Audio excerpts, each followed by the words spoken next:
Because Donald Trump will be president, and respecting democracy means accepting that, although there is one sentiment that I would argue takes that a little too far.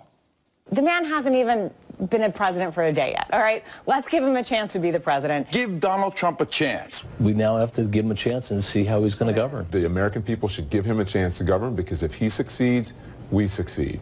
Now, in the broadest sense, I get that impulse. Hope for the best in the face of very long odds. It's like we're on a plane and we just found out our pilot is a wombat.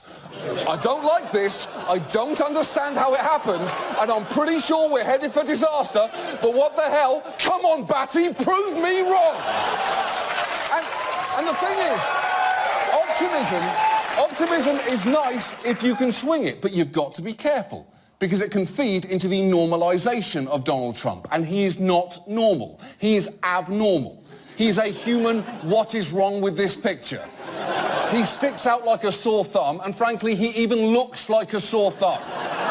So giving him a chance, in the sense of not speaking out immediately against policies that he's proposed, is dangerous, because some of them are alarming.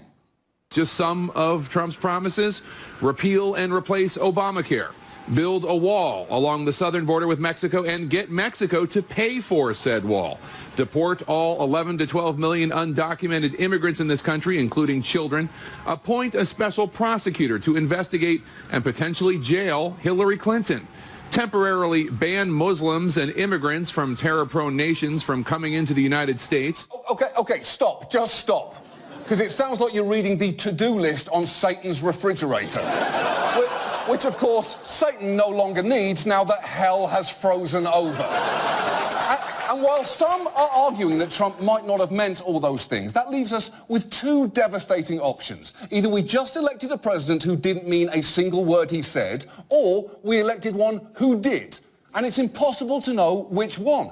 Earlier tonight, he did his first major post-election interview, and he was asked about Obamacare, which, remember, he had labelled a disaster.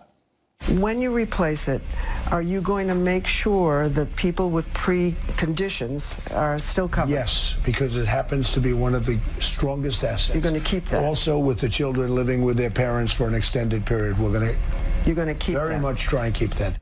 Oh, OK. So get ready for a barely changed version of Obamacare called TrumpCare, which sounds like a healthcare plan where doctors feel your breasts for lumps whether you ask them to or not. But by the way, don't get complacent that he is going to keep those aspects of Obamacare. He might change his mind on that again. Trump is like a magic 8-ball. Every time you shake him, he gives you a different answer. And sometimes the answer is just big league or that's somebody on my daughter, right? So we have to take all of Trump's promises seriously. And the truth is, they were not all universally bad. For instance, he ran on a promise to drain the swamp, cracking down on corruption and ending the reign of Washington insiders, which sounds great. So let's try and be positive for a moment. What are the early signs on that? Some of the potential cabinet members that are being reported by CNN that are under consideration: Rudy Giuliani, Newt Gingrich, Chris Christie, Reince Priebus. Right, so that's the longtime head of the RNC, a former speaker who entered Congress in 1979, a former mayor turned professional arsehole, and a man whose name is more synonymous with scandal than Shonda fucking Rhimes. That is so swampy, you're going to need to swap out Air Force One for one of those shallow-bottom boats with a big fan on the back. And the thing is, it actually makes sense for Trump to appoint people with significant experience in government. Until a few days ago, the highest office he'd ever held was on the 26th floor of a shitty building on Fifth Avenue. But some of the people he's bringing in are horrifying. His transition team includes people like Ken Blackwell, who has argued that homosexuality is a choice. And he's named Myron Ebell to lead his EPA transition team, making him a front-runner for administrator despite this.